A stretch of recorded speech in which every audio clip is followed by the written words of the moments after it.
That's one problem I always have, audio. Welcome back to another average video. If you guys clicked on this one to learn how to fix a kayak, you are in the right place. Today we're gonna try to fix this kayak. My dad picked it up off the side of the road.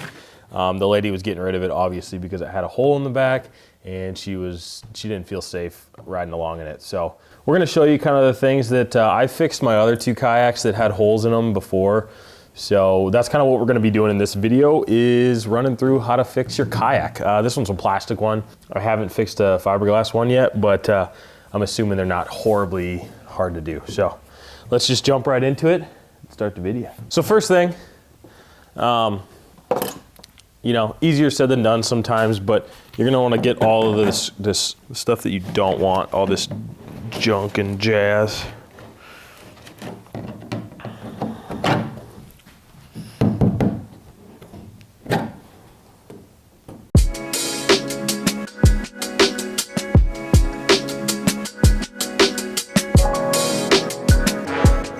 Okie dokie.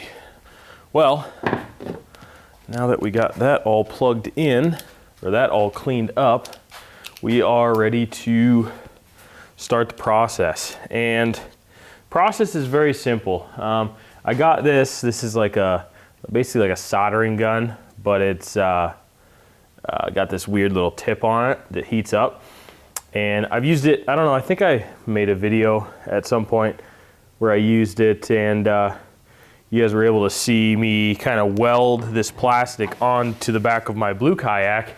Today we're gonna do it to this red one. Now, this one's got a little bit more of a, I can't remember exactly how bad my other one was, but this one's pretty bad. It's almost to the structural integrity of the boat. So we might need to basically just reform this and weld some new plastic on there. A lot of guys, what they'll do is they'll take a knife and cut off some of the edging on the kayak, as well as they'll cut off some of this on the side here, or they will actually take from the rim inside this kayak here. So it's kind of up to you what you want to do. If it's a small hole and you can do that, fine. They do make sticks of plastic. These were pretty cheap. I think I got these at like Harbor Freight or something, but these are just black plastic. Now, what I am gonna end up doing is use this to make the little piece back so that it's welded good. But then once I do that, I wanna make sure that it's color matched. So that's where that red is gonna come in, and I'll probably take a little bit of plastic off the side of the kayak here. So let's plug this in, let this heat up, and we'll get to going.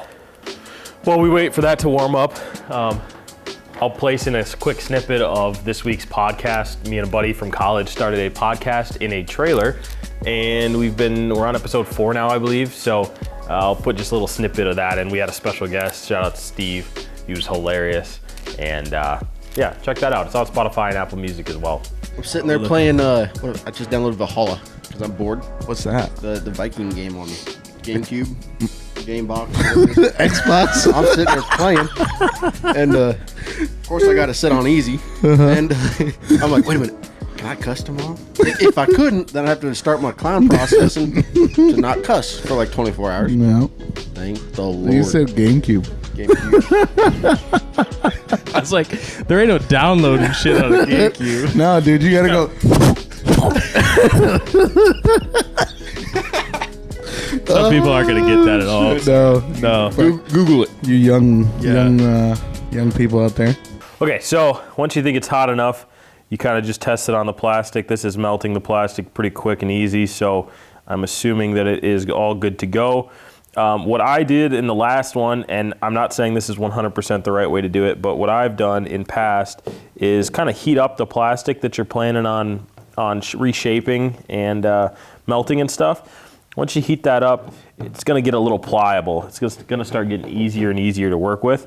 So just kind of get in there. Like I said, this thing is not great. This little plastic welder deal, it works for what I need it for, but I think there's probably a lot better units out there. So once we get that done, we just start adding more plastic to it.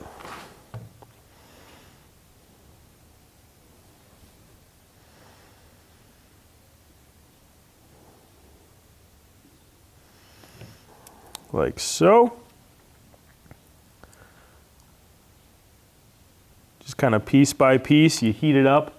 You can kind of see what I'm doing here, heating it up, squishing it down, making sure it stays contacted. Be very careful too. I should probably be wearing some safety glasses, but we are dealing with hot plastic here, so be careful. A lot of people add like a wire mesh to this area to add structure. I think that's a great idea. I didn't have any wire mesh and I really didn't want to go get any. So I think that the amount of plastic that I'm going to be adding to this guy to fill it up is going to be enough.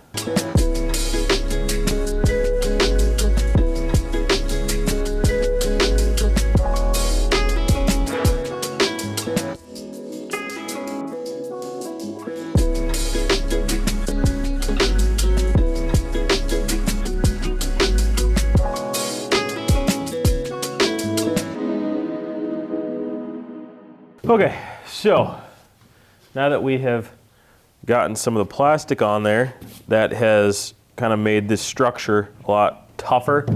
I didn't actually need any of that mesh. It's actually pretty strong. Still got quite a few sticks left, but now is when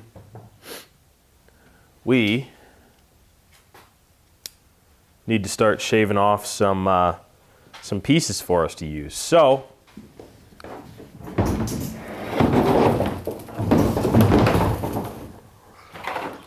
okay, so now that we've got some spare plastic, we're going to start adding that to the black and hopefully covering some of it up.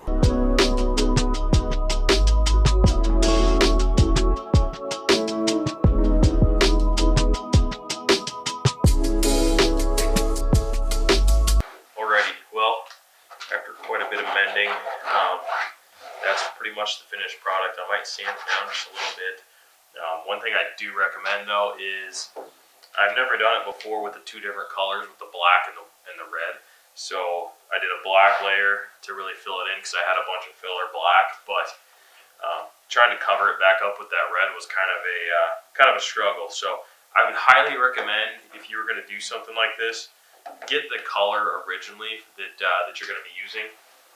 It'll save you a lot of time. That whole, this last half hour or so was really just basically me molding the red back on to make sure that the color matched a little bit. It's still a little discolored.